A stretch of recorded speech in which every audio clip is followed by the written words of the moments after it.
Welcome to the Safe Sanctuaries training for McFarland Memorial United Methodist Church. This video is meant to accompany your training, and we invite you to follow along in the handbook as we go for more specific information. You may be wondering why you are here. What is this training all about? Well, basically, the General Conference of the United Methodist Church has called all of its congregations to provide Safe Sanctuaries training to all staff and volunteers who are working with children, youth, and vulnerable adults. And the purpose is basically just to make sure that we all have the same information and that we are protecting the children, youth, and vulnerable adults by following these policies. If you follow along with your bullet points, you can see that all paid staff, all volunteers must be trained in safe sanctuaries, and that this is available to help you understand more about the screening processes and the trainings that are involved with serving in the church. Here we have the basic policy statement on sexual and gender harassment and misconduct of a sexual nature. Now, that includes all of the definitions of things that fall under sexual misconduct. We'll start with sexual harassment, which is unwanted sexual or gender-directed behavior within a pastoral, employment, ministerial, mentor, or colleague relationship. It alters the conditions of the relationship in a way that makes someone uncomfortable and in a way that's inappropriate. This can include sexual jokes, advances, touching, displays, comments that insult, degrade, or sexually exploit the people with whom you are working. Those are examples of sexual harassment. Then we have sexual abuse, and that occurs when a person within a ministerial role of leadership, and this could be clergy, pastor, it could be lay people, but it's when they engage in sexual conduct or sexualized behavior with a congregant, employee, student, staff member, co-worker, or volunteer. It can be coerced or forced sexual contact. It can be sexual interaction or contact with children or youth, and sexual exhibitionism or display of visuals or pornography or anything of that nature. And then we have sexualized behavior, and that's just any kind of behavior that communicates a sexual interest. It could be suggestive visual materials, pornography, innuendo, touching, anything that creates that kind of sexualized behavior.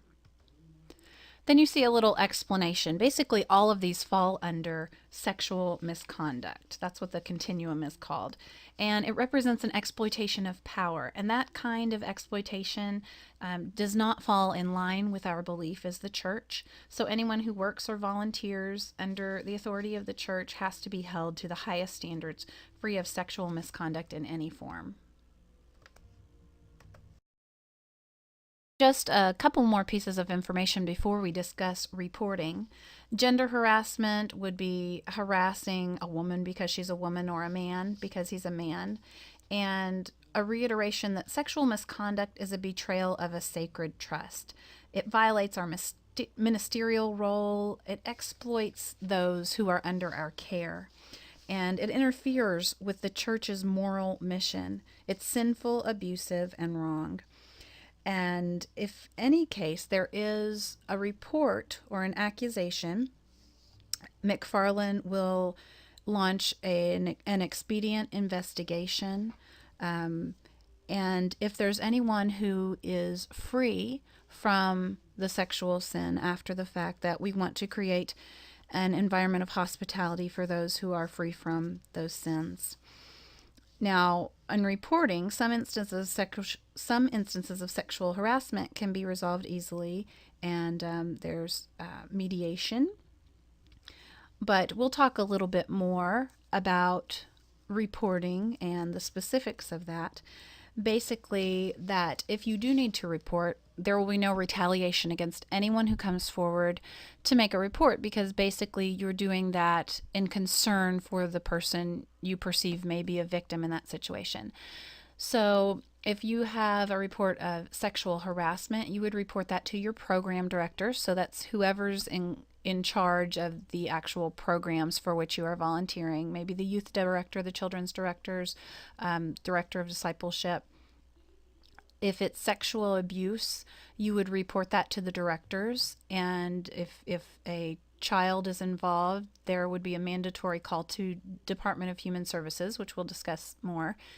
And maintaining confidentiality, that if you do report, you will always be kept in confidence. We would not share the source. And the media policy is just that we do not speak to the media. We don't make comments, including saying no comment. I have the statement of covenant, and this is the covenant of the Christian community of McFarland. And this is the covenant between McFarland and the Oklahoma Conference. So basically, it is saying that McFarland will follow measures to train those working with children, youth, and vulnerable adults, that we will share these policies with our congregation, that we will provide supervision, support, training, that we will make sure that our facilities meet these standards as well, and that we will do everything that we can in order to ensure safety for those individuals.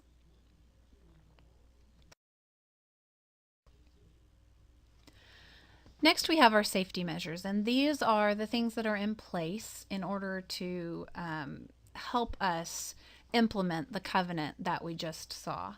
So following reasonable safety measures, that means that we allow people to serve who have been active in our congregation or in another congregation for at least 6 months. So if you have come from another congregation, that would just mean that we would have a reference from your pastor or someone in a similar position at your former congregation. We have an application form that everyone completes. We have 3 non-family references that 3 people will fill out for you. And your training has to be updated in Safe Sanctuaries every odd numbered year.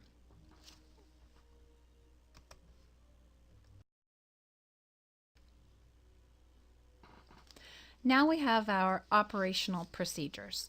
With any situation of children, youth, vulnerable adults, we have 2 responsible adults that are present with those groups. One exception does exist in our transportation policy, and that allows for one adult to be in a vehicle with more than one child or youth.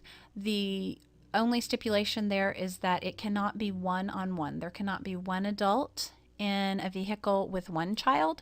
It has to be at least 2 children or 2 youth at all times. That means if you are going to pick someone up or drop them off, you have to make sure that you have 2 in the car at your last stop.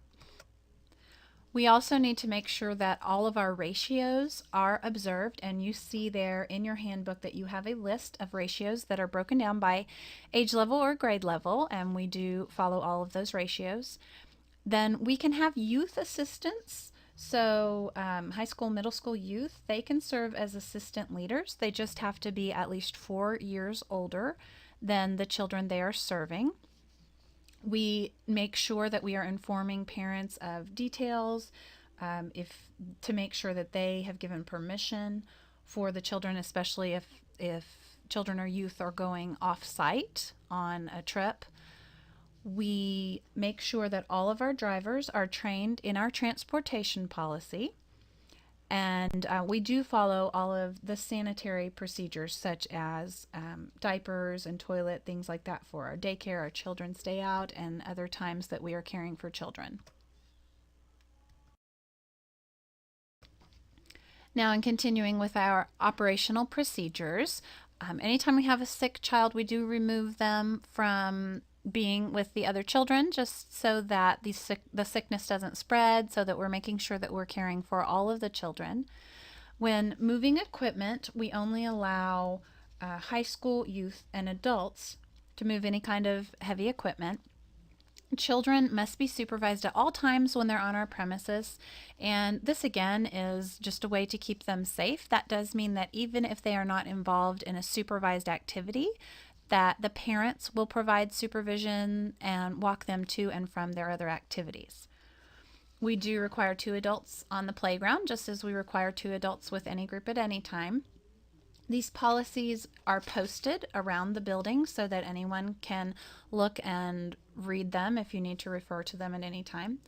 And we do have our emergency protocols. Those are the red binders that you find in the rooms around the building. They're in a clear holder that is attached to the wall, and that tells you about things like tornado, fire, intruders, anything that might create an emergency situation. Now, our facilities guidelines include doors that have windows in them. You probably have noticed that all of our church offices now have windows in them. That's to avoid a situation in which a child can be taken into a room and not seen. We do have the trustees to check for hazards on a routine basis, any kind of safety hazards. Any toxic materials are locked away. And if you see anything like that, please alert your director so that we can make sure that they are locked away and not in an unsafe place.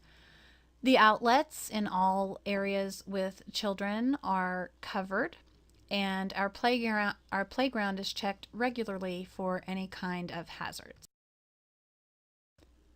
Once again, we provide trainings for staff and volunteers working with children, youth, or vulnerable adults. There are annual opportunities to update that, and actually we provide opportunities pretty regularly for you to update that training, and that does need to be updated every 2 years, the odd numbered years. Again, touching on reporting abuse, if you suspect abuse, you should report it to your activity or program leader, the senior pastor, or the business administrator.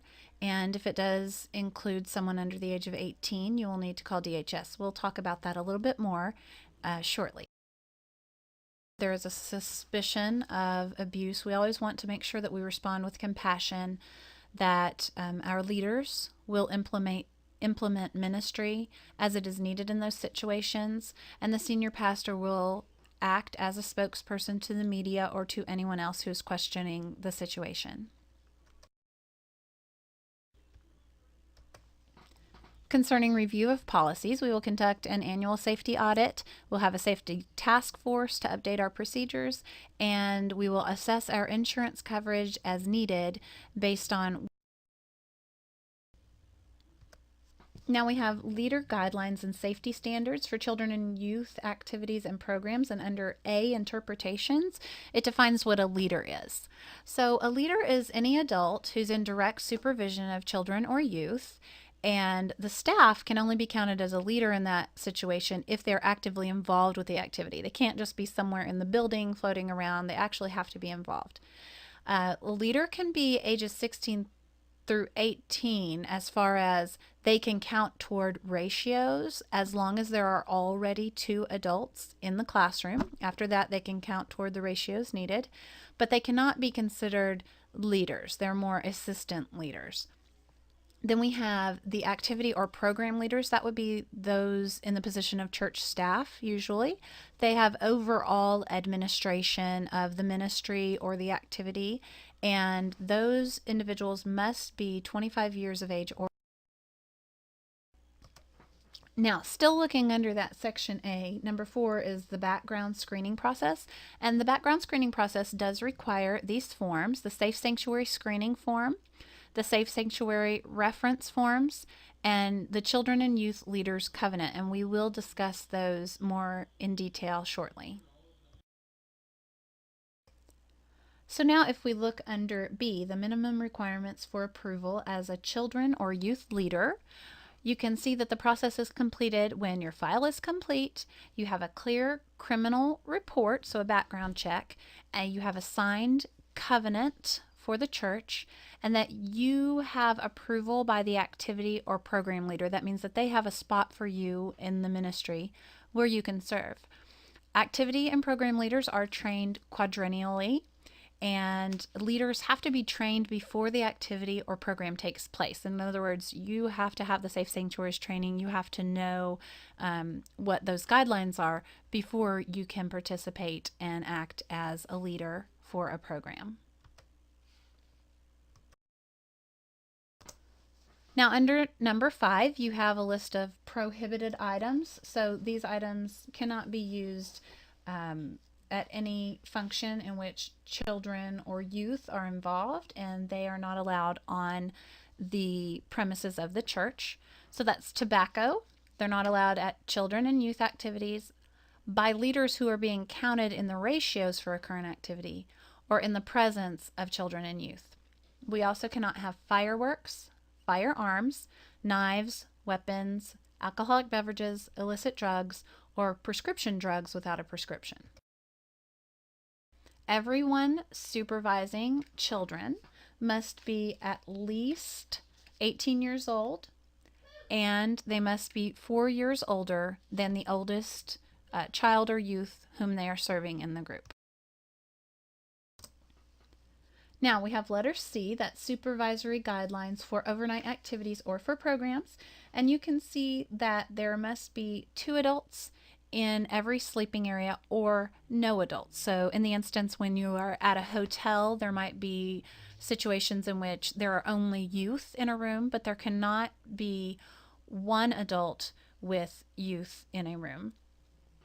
There have to be at least 2 participants, so 2, for instance, youth, if they are staying in homes while on a trip or a mission. There has to be 24 hours supervision, so supervision has to be allowed regardless of what they're doing. You must avoid compromising situations, so especially situations including bathrooms or changing area, anything like that. You must not condone or participate in any kind of hazing. There are required sleep hours that you can see there in your manual, and those are times that just are required, that they're set aside to allow the children or youth to sleep. And then you have required breaks, but if you're not going to be staying on site for your breaks, you need to make sure that you discuss that with the program director before leaving. Visiting the background screening, we have these screenings in place to keep our activities and programs safe from potential physical harm, to make them spiritually and developmentally appropriate, and to help keep them free from abuse. The background screening, this is for all volunteers or paid workers. We repeat it every 2 years. If there's a not approved for some reason, that means that we come back with something that says you are not approved to serve in the church, then that requires a review. And what that means is that the senior pastor and the chancellor look at that application and agree that that person is not approved for service for whatever background reason has come back. Now, your approval doesn't guarantee an assignment. And basically what that means is that we may have people who want to serve, but there may not be an opportunity in the ministry at that time. So basically, it's just a matter of talking to the program directors and seeing what's available and what our needs are. We do have one process for all activities, so that means that if you've gone through the screening process and you've had the training for one ministry area, like say for youth, that also is sufficient for serving in the children's area. Now here we have your covenant, and this is the covenant that you will be signing and returning to us. So I will give you a moment to read through that, but some highlights. It's saying that you agree to respect the children and the youth, that you will act in an appropriate Christian manner, that you will attend trainings, that you will prepare yourself, that you will follow directions of the leaders, that you will support the United Methodist Church, that you will be open to spiritual growth, that you will share your gifts, that you will only act in ways that glorify God, that you will understand that it is your responsibility to avoid inappropriate contact, that you do not participate in hazing, you will refrain from verbal abuse, you will refrain from contacting or fraternizing outside of the capacity of leader with any children or youth, that you will follow the discipline policies set by the church and your ministries, that you will make it your primary responsibility to minister to the needs of those you are serving and not your own needs, that you will be in prayer for this activity, other leaders, and participants, that you will accept, respect, and be responsive to multicultural diversity. So please pause the video if you need to and take a moment and make sure that you have read through that. And then you can go ahead and sign the extra copy, not the copy that is in the handbook, but the colored copy that you received, in order to return to your program leader. Now, when we're looking at the screening process, we note that we go through the process with all adults every 2 years. We may have minors whom we welcome to volunteer in our ministries, and they do not require a background check. However, everyone participating must fill out a screening form and return 3 reference forms, which we will discuss in just a moment. We do provide training, supervision, support, and feedback for all volunteers and staff members who serve in the ministries. And your activity or program leader will be able to determine placement of how you will serve in those ministries. We express confidentiality when we receive your information, and so you know that anything that comes back on a background check will be held in confidence. And as we go through this process, employees only repeat the background check every 2 years. When we look at the screening forms for volunteers, we have the reference forms. You should have 3 of those on a colored copy, and you will give those to 3 people who are not related to you to fill out and then return to the church. Please make sure that they include your name where it says applicant's name so we can know for whom they are returning that, and then the Safe Sanctuary screening form, and that allows us to do the background check. If you are staff, you do not need to fill out these 2 forms because we had that with your employment file. All you need is the covenant that you've already completed. Now we're going to look at the form that says Policy for Reporting Suspected Child Abuse. And you notice at the very top, basically what it says is every person who believes that a minor has been abused is legally required to report. And we wanted to emphasize that because it's not just something that's part of our policy, it is the law that if you believe that a minor has been abused, you have to report that to the police or DHS.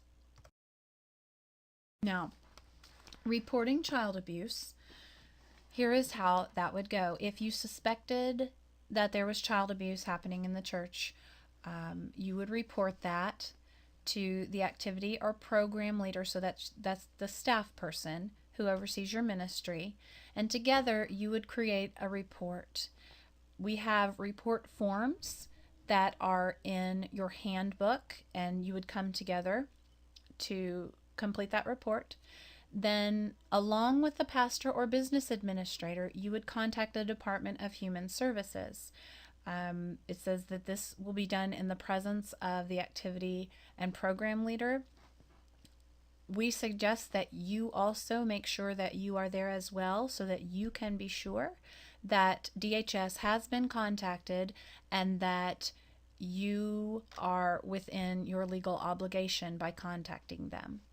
Then the parent will be contacted, which will be determined on a case-by-case basis. So the parent may or may not be contacted depending on the situation.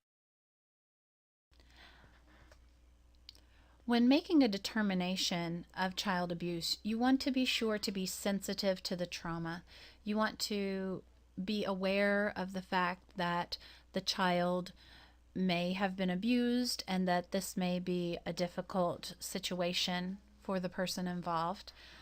You want to make sure that if a child comes to you and talks to you about abuse, that you don't promise not to tell anyone, because you can't make that promise since you are legally obligated to tell someone.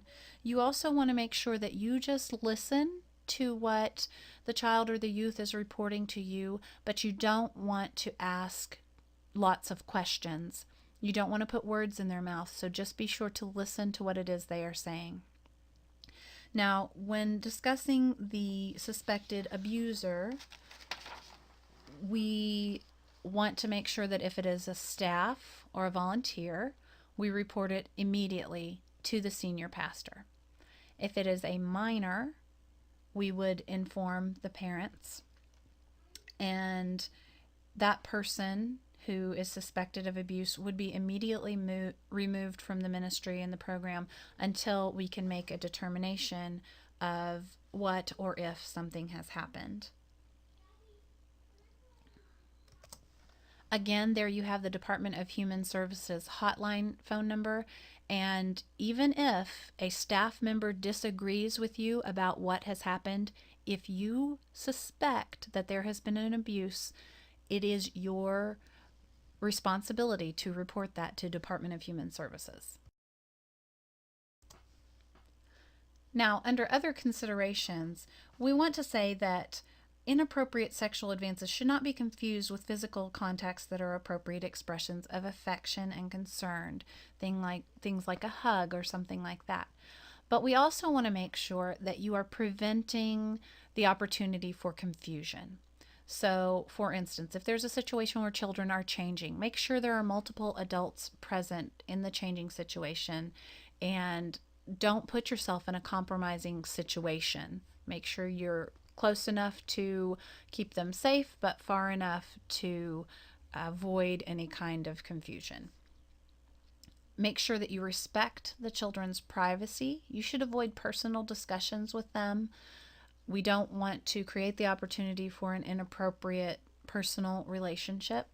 And we don't want to pursue private relationships. So that means, other than in the capacity as a leader, you don't need to be contacting children or youth. You don't need to be texting them or Facebooking them or calling them in a way that is outside of your role as a leader.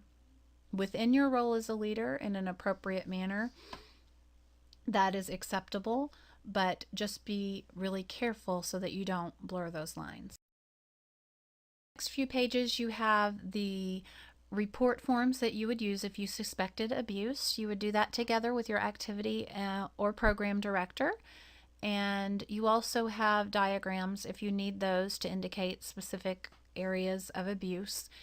But the important thing to remember is that there's no reason to feel guilty toward the person who is being accused, because a report of suspected child abuse is a responsible attempt to protect a child. If you look on the pages after the report forms, you see a little bit more information about who should report and what to do when you are reporting and what happens to the report. And it also gives you some pointers of what to do when you're talking to the children. Again, you don't want to promise not to tell. You don't want to ask them too many questions. You want to use their vocabulary and determine their immediate need for safety. So there are some good tips in those pages. Now, the next few pages cover types of abuse: psychological abuse, neglect, physical abuse, and sexual abuse. It gives you some overviews, some definitions of what those kinds of abuse are, the scope of the problem, some examples, how to recognize the abuse, physical indicators of abuse, and behavioral indicators. And those pages are a good reference for you. If you do suspect abuse, you can come back, you can refer to those and help you get a little bit of clarity in those situations. Again, a review of the screening process. It's for every employee, volunteers working with children, youth, and vulnerable adults, and the activity or program leader will interview the applicants for a position, and they will ask for, check, and document the references.